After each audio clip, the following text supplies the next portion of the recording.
Video देखने वाले सभी नौजवान साथियों को मेरा प्यार भरा नमस्कार। संजीव साहू सर की गणित क्लास में आप सभी का स्वागत है। साथियों, आज के इस वीडियो में आपको बताऊंगा दो चरों का रैखिक समीकरण के अंतर्गत प्रश्नावली 1 और प्रश्नावली 1 का प्रश्न क्रमांक 2। इसके पहले वाले वीडियो में मैंने आपको प्रश्न क्रमांक 1 का हल करके बताया है और अब देखते हैं प्रश्न क्रमांक 2। प्रश्न क्रमांक 2 में आप देखेंगे, किताब अगर आपके पास होगी, प्रश्न क्रमांक 2 को आप देखेंगे, उसमें प्रश्न दिया है कि दो समीकरण दिए गए हैं और उन दो समीकरण किस प्रकार के समीकरण दिए गए हैं, दो चर वाले रैखिक समीकरण दिए हैं।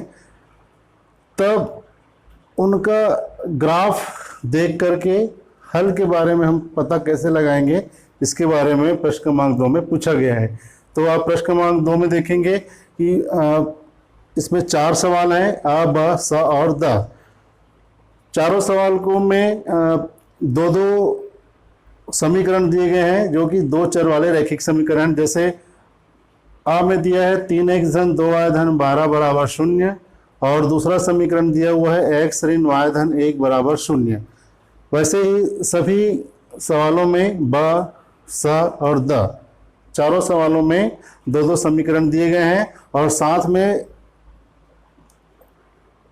उन दोनों समीकरणों का ग्राफ में प्रदर्शन भी किया गया है, ग्राफ में उसको प्रदर्शित भी किया गया है और वो चित्र आपके सामने आपकी किताब में दिया हुआ है जो कि इस प्रकार से है। आप में देखिए ये ग्राफ बना हुआ है जिसको आलेख कहा जाता है, हिंदी में इसको हम आलेख बोलते हैं और इसी को ग्राफ भी कहा जाता है। इसमें आप देखते हैं कि ये वाली जो रेखा है वो 3x धन 2y धन 12 बराबर 0 को प्रदर्शित करता है और ये वाली जो रेखा है ये x ऋण y धन 1 बराबर 0 को प्रदर्शित करता है। सारी चीज़ें आपको चित्र में दिया हुआ है। ये 4 शून्य बिंदु है, ये 2 3 बिंदु है और ये 0 6 बिंदु है। तो जब आप इसका अवलोकन करते हैं, इसको आप रीड करते हैं इस ग्राफ को, तो इसमें आप देखते हैं कि दोनों जो रेखाएं हैं, पहली रेखा और ये दूसरी रेखा, एक दूसरे को बिंदु 2 3 पर काट रहे हैं। तो इस स्थिति में हम जब दो रेखाएं एक दूसरे को किसी निश्चित बिंदु पर काटती हैं तब उन समीकरणों का, उन दिए गए समीकरणों का एक अद्वितीय हल होता है और जिसका मान जो है वो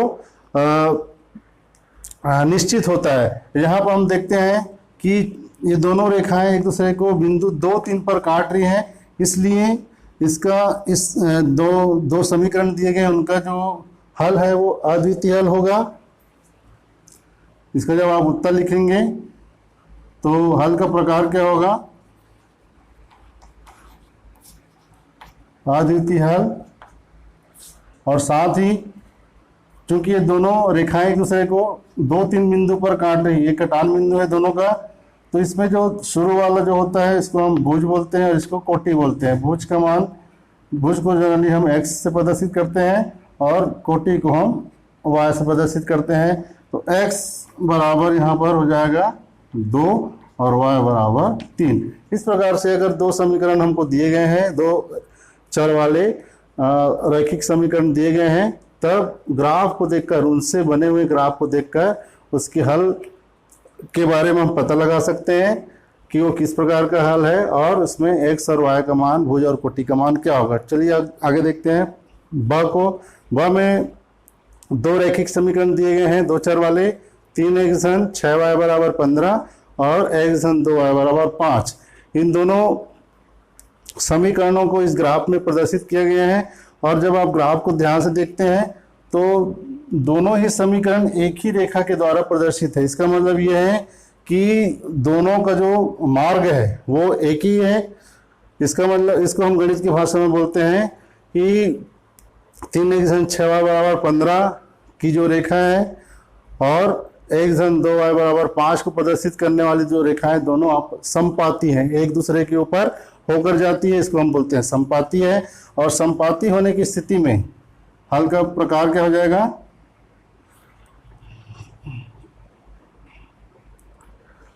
क्योंकि दोनों रेखाएं एक दूसरे समपाती है, इसलिए इस स्थिति में समीकरणों के अनंत हल प्राप्त होते हैं। अनंत हल होते हैं, और यहाँ पर x और y के मान को लिखने की जरूरत नहीं है, क्योंकि x और y के हम अनंत मान होंगे।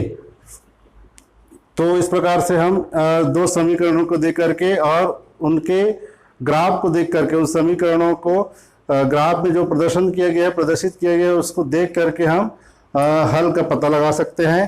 तो ब का जो उत्तर होगा वो अनंत हल होगा। उसी प्रकार स को आप देखते हैं, इसमें दो समीकरण दिए गए हैं, 6y ऋण 4x बराबर 3, और दूसरा जो समीकरण दिया हुआ है 2x ऋण 3y बराबर 5। इन दोनों समीकरणों को इस ग्राफ में प्रदर्शित किया गया है। जब आप दोनों समीकरणों के ग्राफ को ध्यान से देखते हैं तो पाते हैं कि दोनों ही रेखाएं, दोनों समीकरणों को प्रदर्शित करने वाले रेखाएं आपस में समांतर है। और जब ये स्थिति आती है कि दो समीकरणों को प्रदर्शित करने वाली रेखाएं आपस में समांतर है, तब दिए गए समीकरणों का कोई भी हल नहीं होगा, कोई हल नहीं होगा। तो इस प्रकार से हम इसके हल का पता लगा सकते हैं। ठीक उसी प्रकार से देखते हैं आखिरी जो इसके अंतर्गत प्रश्न है, प्रश्न क्रमांक द, दूसरे का द। इसमें दो समीकरण दिए गए हैं, 4x धन 3y बराबर 2 और x धन 2y बराबर 3। दोनों को इस ग्राफ में प्रदर्शित किया गया है। ये वाली जो रेखा है वो 4x धन 3y बराबर 2 को प्रदर्शित करती है, और ये वाली जो रेखा है वो x धन 2y बराबर 3 को प्रदर्शित करती है।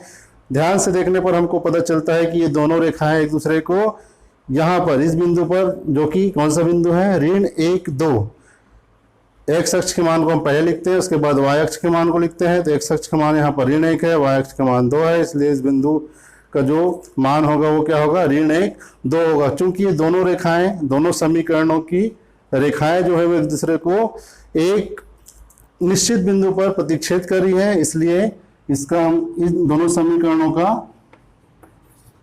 अद्वितीय हल प्राप्त होगा। और यहाँ पे x का मान कितना है, पहला वाला जो मान होता है वो x का मान होता है, x बराबर है ऋण 1 और y बराबर यहाँ पर है 2। इस प्रकार हमने अभी देखा कि जब हमारे पास दो चर वाले दो रैखिक समीकरण दिए गए हैं और साथ ही उन समीकरणों को प्रदर्शित करने वाला ग्राफ अगर दिया गया हो, तो हम ग्राफ को देख करके उन दोनों समीकरणों के हल का पता लगा सकते हैं। आशा है कि वीडियो में आपको जो चीज़ें बताने का प्रयास किया जा रहा था वो बात समझ में आई होगी। और आगे दो चरों के रैखिक समीकरण के अंतर्गत आगे जो प्रश्नावली हम बनाएंगे, प्रश्नावली का 2, इसके लिए आप मेरा अगला वीडियो जरूर देखें। अगर आपने अभी तक मेरे चैनल को सब्सक्राइब नहीं किया तो मेरे चैनल को सब्सक्राइब जरूर करें। मेरे उत्साहवर्धन के लिए मेरी वीडियो को लाइक जरूर करें। Thank you.